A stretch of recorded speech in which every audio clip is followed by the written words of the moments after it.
चिंचोली गुरवमध्ये अवकाळीचा धुमाकूळ, बाजारकऱ्यांची उडाली दाणादाण। संगमनेर तालुक्यात आज पुन्हा एकदा निसर्गाचा लहरीपणा पाहायला मिळाला।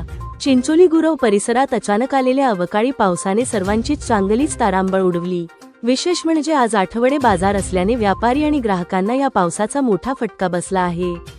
दुपारच्या सुमारास आकाशात ढग जमा झाले आणि संध्याकाळी पावसाने जोरदार हजेरी लावली। आज चिंचोलीचा आठवडे बाजार असल्याने परिसरात मोठी गर्दी होती।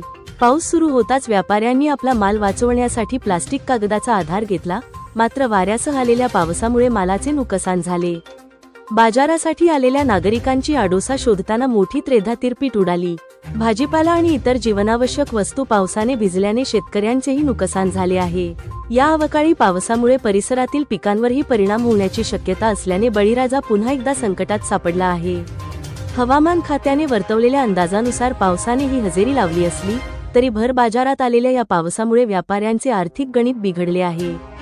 चिंचोली गुरव परिसरात सध्या सर्वत्र चिखलाचे साम्राज्य पसरले असून पावसाचा जोर कायम राहिल्यास नुकसानीचा आकडा वाढण्याची भीती व्यक्त होत आहे।